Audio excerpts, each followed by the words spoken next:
The thing about being the forgettable son is that people forget you're in the room. I was sitting at my parents' dining table, eating leftover meatloaf that had the texture of regret, when my mom handed my brother Kyle an envelope. Not a birthday card. Not a graduation gift. Just a random Tuesday in April. Kyle opened it. His eyes went wide. Holy crap. Are you serious? My dad grinned like he just won something. You're ready, son? Time to invest in your future. Kyle pulled out a check. Held it up like Willy Wonka's golden ticket. $10,000. I kept chewing my meatloaf, which suddenly tasted like disappointment with a side of gravy. For the house, Mom said, practically glowing. Our little homeowner. Kyle was 26. I was 28. Kyle had been fired from 3 jobs in 2 years. His credit score was so bad that credit card companies sent him rejection letters as a courtesy. He still Venmo requested our parents for gas money every other week. But sure. He was ready for homeownership. That's awesome, man, I said. And I meant it. Sort of. Mom looked at me like she just remembered I existed. Oh, Jordan! How's your apartment? Still in that same place? Still in that same place. Like it was a temporary holding cell I'd eventually graduate from. Yeah, I said. Actually, I've been thinking about buying something. Maybe a small rental property. I've saved up about. Rental property? Dad laughed. Actually laughed, like I just suggested I was joining the circus. Jordan, come on. That's way over your head. You manage apartments, you don't own them. Maybe try renting something nicer first. Baby steps. Baby steps. At 28. Kyle smirked into his mashed potatoes. Didn't say anything. Didn't have to. I nodded. Smiled. You know what? You're probably right. Mom patted my hand in that way that's supposed to be comforting but feels more like someone patting a dog who just peed on the carpet. We just want what's best for you, sweetie. No need to take unnecessary risks. Here's the thing about being the disappointment. It's not one big moment. It's 1,000 small cuts that eventually spell out. Not good enough. In scar tissue. When I was 12, I built this elaborate model city for a school project. Spent 3 weeks on it. Every building had working lights. I wired myself. Won first place in the school's science fair. Dad's response? Well, at least you're good with your hands. 2 months later, Kyle got honorable mention in a swim meet. Dad bought him a new laptop and took him to Disneyland.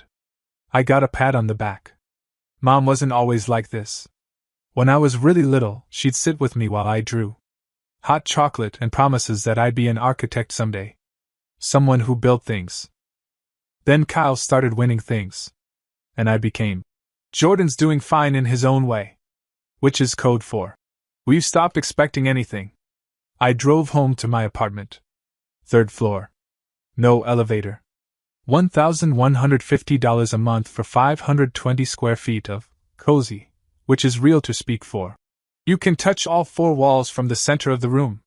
My neighbors were a drummer who practiced at 2 a.m.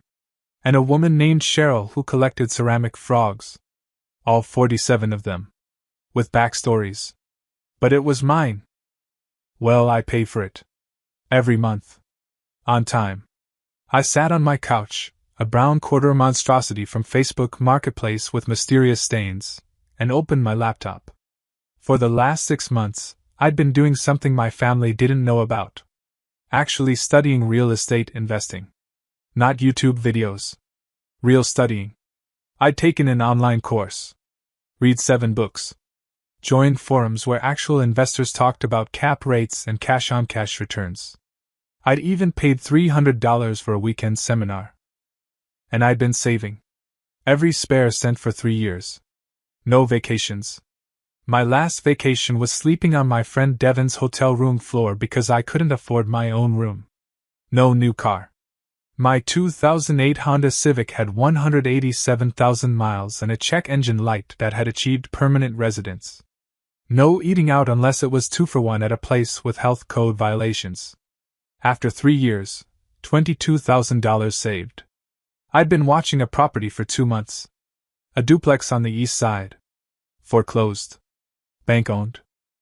The listing photos looked like crime scene investigation shots. Peeling paint. Overgrown lawn. One window boarded up with a 2012 campaign sign. But structurally sound. Both units rented month to month to tenants who'd been there for years. Asking price, $89,000. I'd run the numbers so many times I could recite them in my sleep.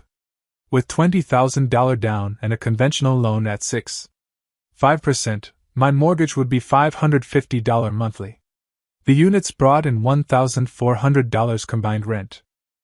After taxes, insurance, maintenance reserves, and vacancy allowance, I'd clear about $400 monthly. Plus, I'd own an asset. Something that would appreciate. Something with my name on the deed. I'd already gotten pre-approved. Already scheduled Friday's inspection. All I had to do was make the offer. But I kept hearing my dad's laugh. That's way over your head. I stared at the listing. At my calculations. Then I heard my own voice.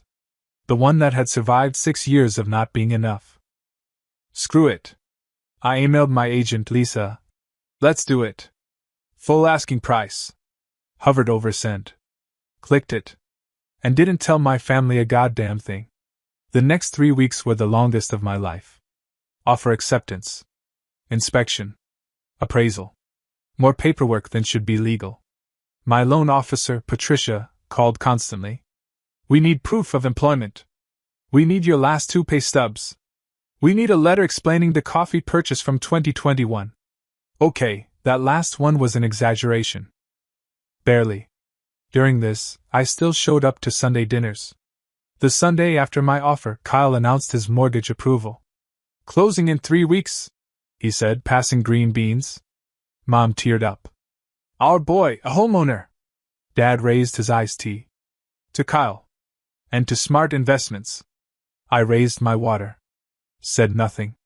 After dinner, loading the dishwasher, Mom found me. You seem quiet tonight. Just tired. How's work? Fine. Still managing that complex? She dried a plate with a live laugh, love. Towel. You know, if you wanted to go back to school, your father and I could probably help with some of it. Some help with some of maybe going back to school. Kyle got $10,000 cash. I'm good, Mom. Thanks. She squeezed my shoulder. We just worry about you. Translation, we've decided your life is sad. At 11:47 p.m., my phone buzzed. Lisa. Appraisal came in at $91,000. You're good to close. Congrats. I stared at that text for 5 minutes. I was going to own property. I wanted to tell someone. Call my parents. Shout it from my shaking third-floor apartment. But I didn't. This was mine. Closing day was 3 weeks later. Thursday. I told my boss I had a dentist appointment. Wore my one good Target button-down. Drove to the title company that smelled like old coffee and broken dreams. Just me, Lisa, and Margaret, the title officer who'd been there since paper was invented. Sign here. Initial here. Date here. I signed until my hand cramped. Margaret handed me a folder. Congratulations, Mr. Hayes. You're officially a property owner. I walked out with documents, 2 sets of keys, and a feeling I'd never had before. Real pride. The earned kind. I sat in my Civic and called Devin. Yo, what's up? I did it. Bought a property. Closed today. Silence. Then, holy shit. That's incredible. Did you tell your parents? No. Why not?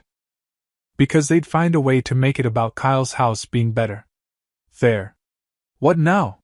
Now I go see it. I drove straight there. Parked. Stared. It looked worse than the photos.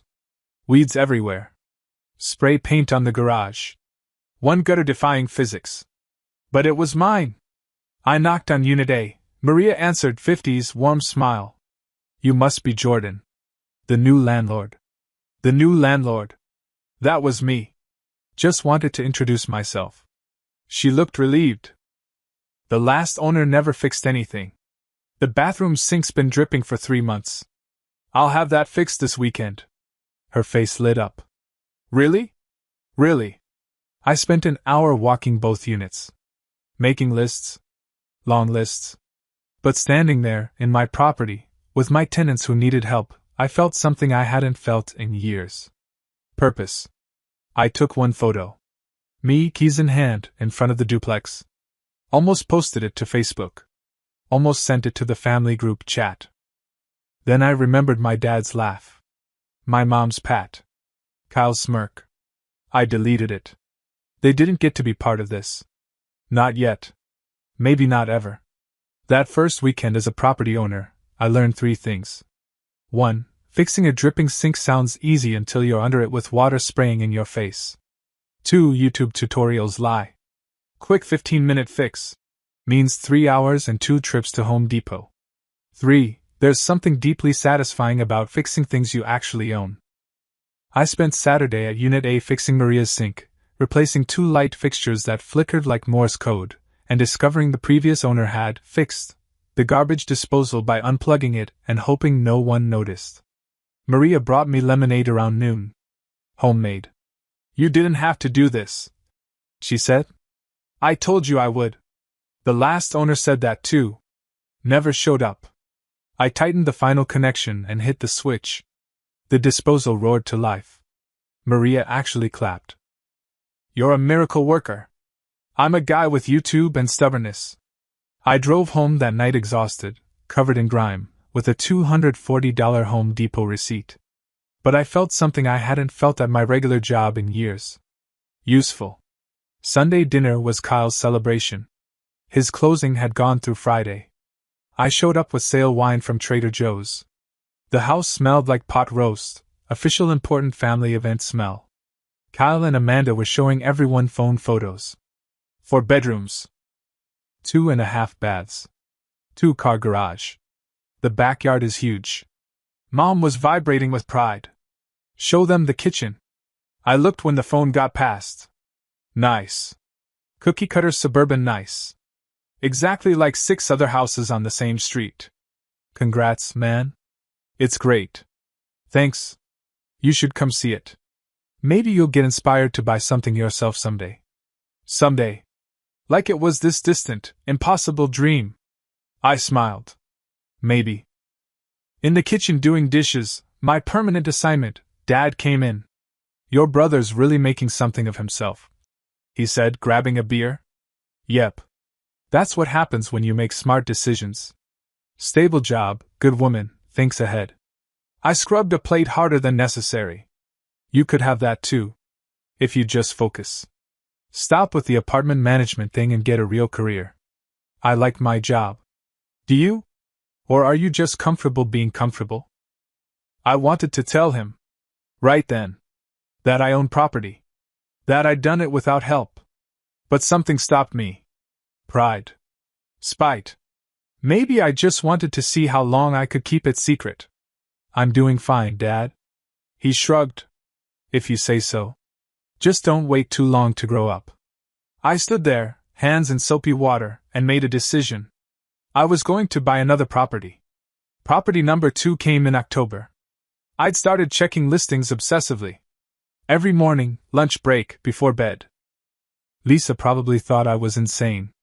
You just closed 4 months ago, she said. You sure you're ready? What about that duplex on Maple Street? The one that needs a new roof? That one. Jordan, that's expensive. At least $10,000 for the roof. But it's $75,000 for a duplex. Even with a new roof, the numbers work. Silence. You've really done your homework. I don't sleep much. The Maple duplex was rough. The roof had survived multiple apocalypses. One unit was vacant because the ceiling leaked, basically an indoor water feature. But the other unit had Frank, an older guy who'd lived there 8 years, paid $650 monthly, never late. I can work with this, I told Lisa. You're either brave or insane. Can it be both? I offered $70,000. They countered at $72,000. I accepted. This time I used a HELOC on property 1 for part of the down payment. Riskier. More debt. But the math worked. I closed in November. 6 months after property 1. Devin helped me clean out the vacant unit. We filled an entire dumpster. "This is insane," he said, hauling trash. "You really own 2 properties now. Technically, the bank owns most of them. Still, 2 more than I own. 2 more than Kyle owns. Kyle's house is nicer." "Yeah, but he didn't buy it himself." "You did." That landed differently than I expected. I spent every weekend for 2 months fixing it. New roof, $9,800, ouch. New flooring, $2,100. Paint, fixtures, deep cleaning. By January, both units were rented. Combined $1,350 monthly. Property 1, $400 cash flow. Property 2, $380 cash flow. Total, $780 monthly passive income. 8 months. More progress than 6 years of regular employment. The close call came at Sunday dinner in February. Jessica, my sister who usually ignored me, asked what I'd been up to. "Working mostly." "Still at the apartment complex?" I'd actually quit in December. The passive income wasn't enough to live on, but I'd picked up property management contracts for other small investors. Same money, flexible hours. Sort of. Property management consulting now. Dad perked up. "Consulting? That sounds fancy." "Not that fancy. Just helping small landlords." Kyle laughed. "So you're still fixing toilets, just for multiple places now?" Everyone laughed. I smiled. "Something like that." What I didn't say, I was fixing toilets in properties I owned. Properties worth $161,000 combined. Generating $780 monthly passive income. Loading the dishwasher, shocking, Mom found me. "I worry about you. You seem distant lately." "Just focused on work." "That's good. Focus is good." She hesitated. "If you ever need help." "I know, Mom." "Thanks." She left looking unsatisfied. Like she wanted me to confess I was struggling so she could save me. But I wasn't struggling. For the first time in my life, I was winning. I just wasn't telling them. Property 3 came in May. A small single-family house near a popular hiking area. The owner was tired of landlording. Listed at $95,000. I offered $88,000. She accepted immediately. Instead of long-term rental, I tried something new, short-term vacation rental. I spent $6,000 furnishing it from AITA and Facebook Marketplace, took photos with my phone and a $30 Amazon tripod, listed it on Airbnb. Booked within 3 days. By summer, that house was generating $2,100 monthly. More than both duplexes combined. Devin came to see it. "This is genius. Why didn't you do this with the others?" "Learning as I go. Each property teaches me something. 3 properties in a year. That's insane." It was. But it was working. Monthly cash flow, $400 plus $380 plus $2,100 equals $2,880. After expenses and reserves, I was clearing $1,800 monthly profit. Not enough to quit consulting, but enough to feel genuinely secure for the first time ever. And my family had no idea. The real close call came at Kyle's birthday barbecue in August. I was by the grill when Dad's friend Robert walked over.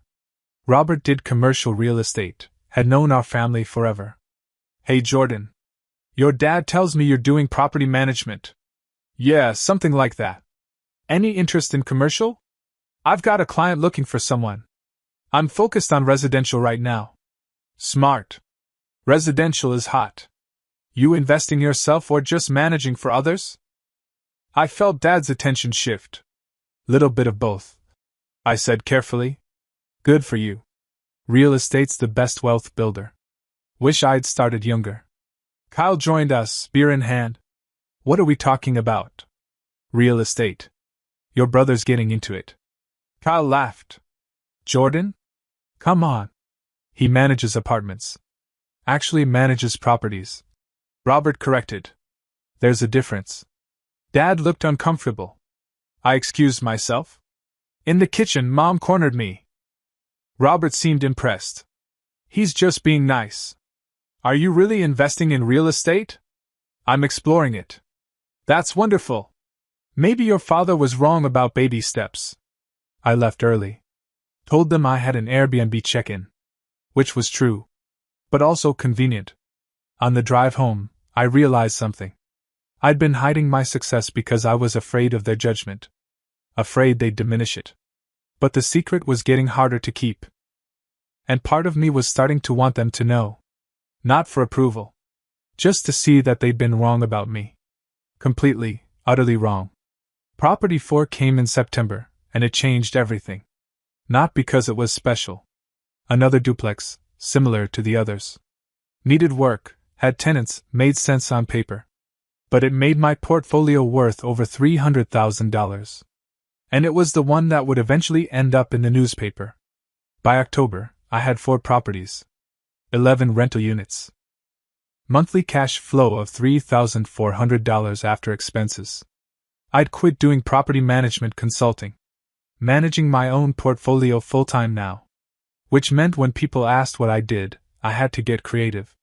Real estate. I'd say vaguely. Like sales? Like investing. That usually ended the conversation.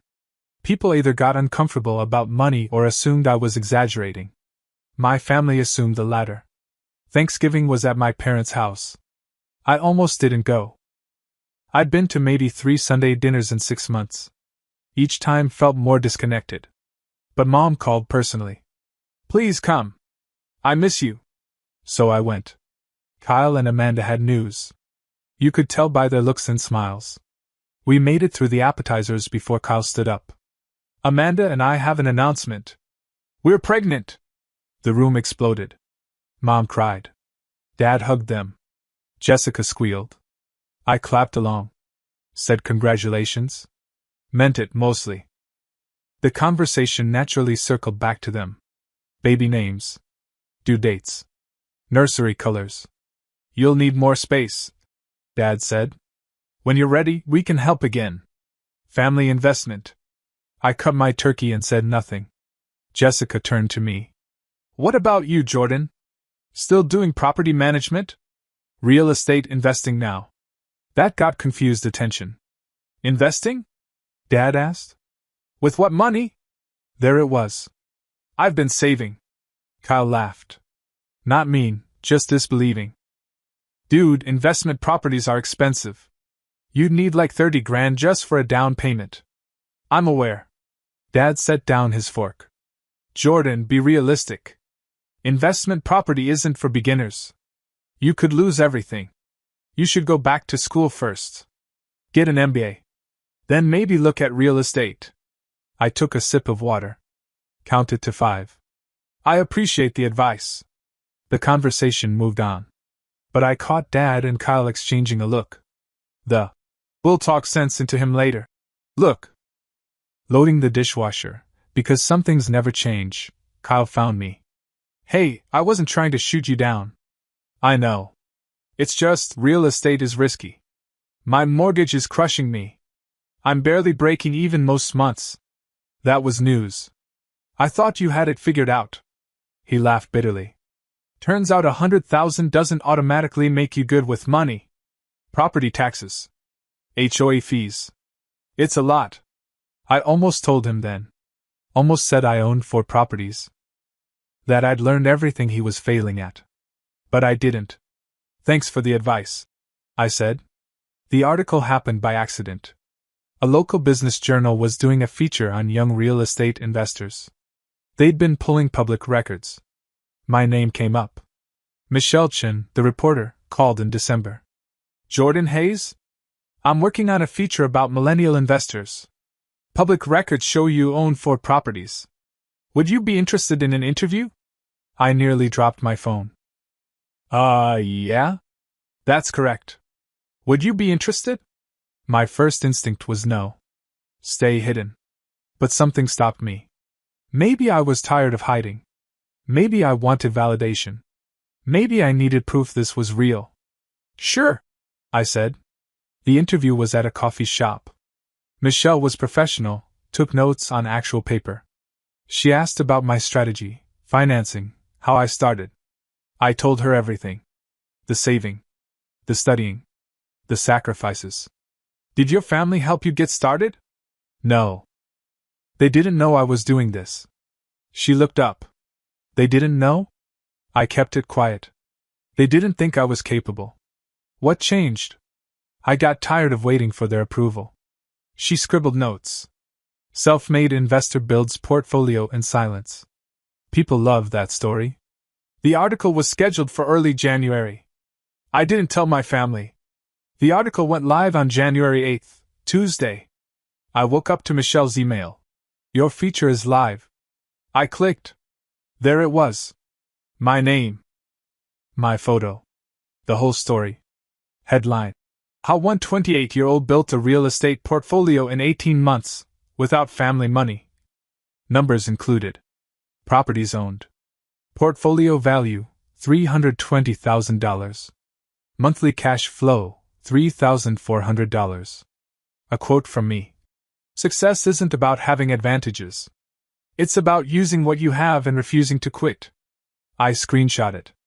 Sent it to Devin. Devin. Holy crap. You're famous. Me.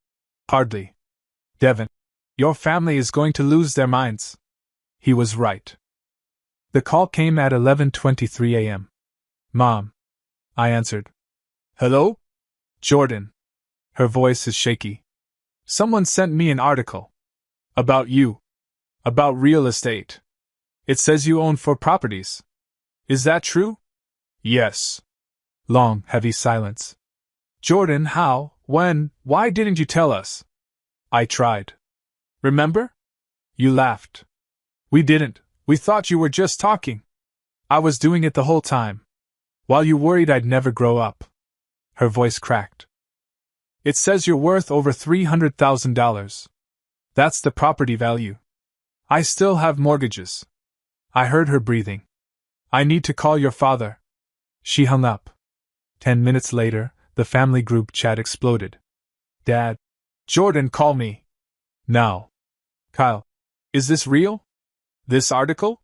Jessica. What? You own 4 properties? Mom. Why didn't you tell us? I watched the messages pile up. Watched them process something that didn't fit their narrative. Finally I typed. It's all real. Built it myself. No help. No family money. Just work. The chat went silent. Then, Dad, we need to talk. Sunday dinner. You need to be there. I looked at that message for a long time. Part of me wanted to say no. To protect what I'd built. But another part, the part that had spent 28 years trying to prove I was enough, wanted them to see it. I'll be there. I typed. Then I closed my phone and went to check on property 2. Because regardless of what my family thought, I still had work to do. And for the first time in my life, that work felt like winning. Sunday came faster than I wanted. I showed up at 4:55 p.m. in jeans and a hoodie because I'd stopped pretending to try. My Civic looked sad next to Kyle's Audi in the driveway. Mom opened the door before I could knock. Her eyes were red. She'd been crying. Jordan. Hey, Mom.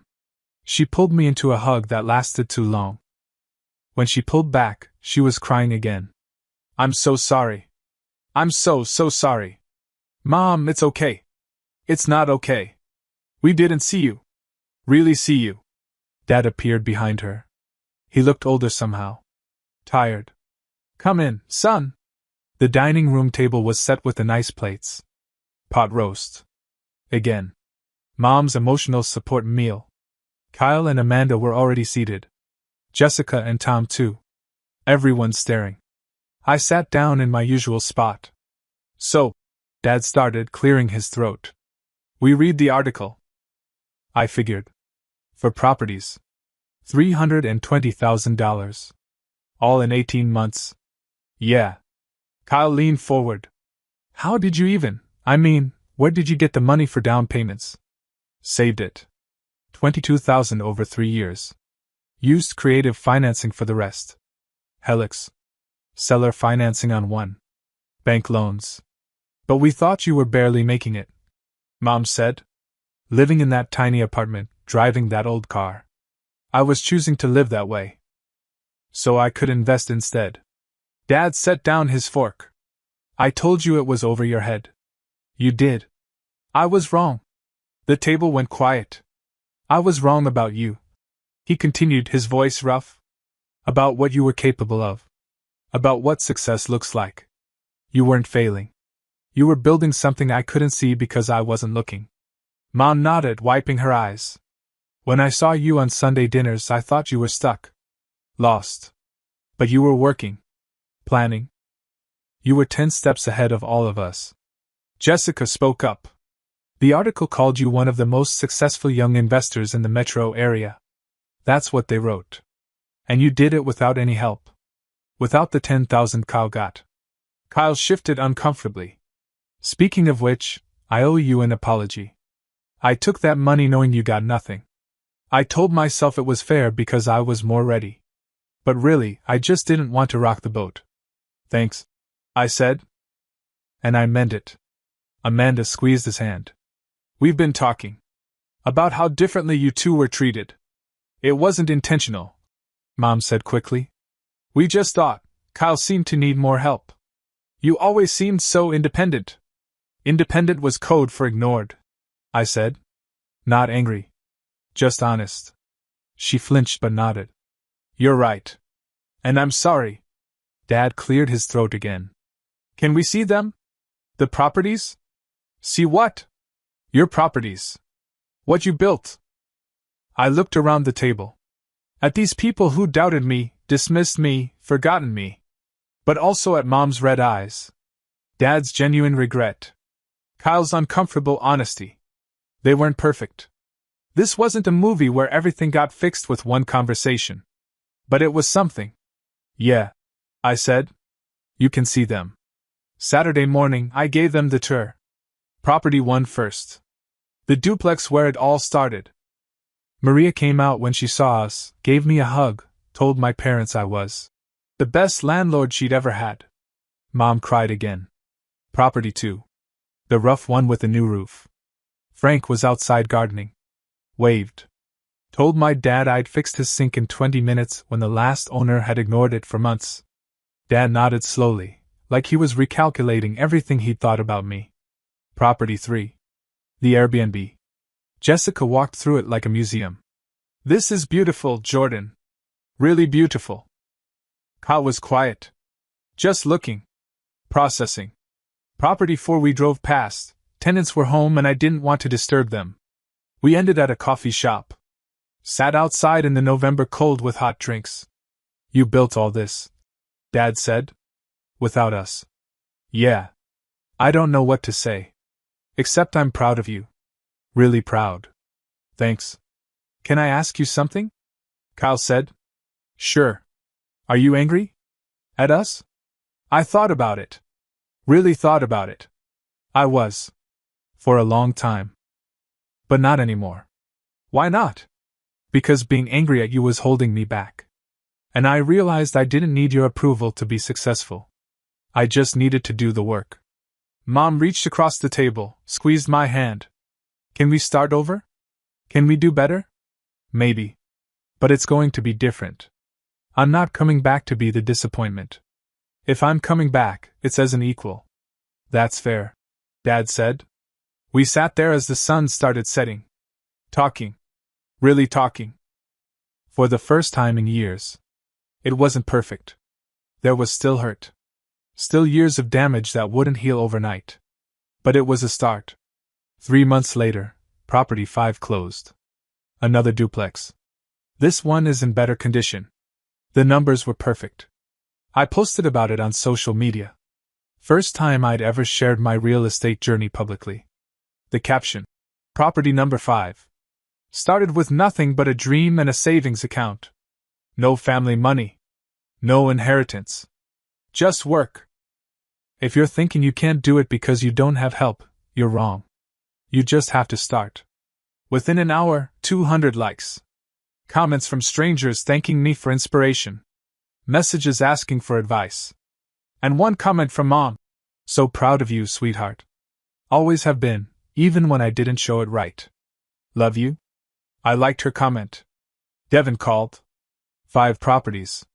You're basically a real estate mogul now. I'm a guy who owns 5 small properties and still drives a Civic with a check engine light. Yeah, but now it's by choice. He was right. I'd built something real. Something that couldn't be taken away. Something I'd created from nothing but discipline, sacrifice, and refusing to stay small just because people couldn't see me. That evening, I drove to Property 1. Sat on the front porch. Watched the sun go down. My phone buzzed. Dad? Hey, son. Your mother and I were talking. We'd like to take you to dinner. Celebrate properly. Your choice of restaurant. A year ago, I would have been suspicious. Looked for the catch. Now I just smiled. Sure, Dad. That sounds good. We made plans for Tuesday. I hung up and looked at my property. My first property. The one that started everything. It wasn't perfect. The paint could use a refresh. The lawn needed work. But it was mine. Just like this life I'd built. Not perfect. Not easy. But completely, undeniably mine. And that was enough. Actually, it was more than enough. It was everything.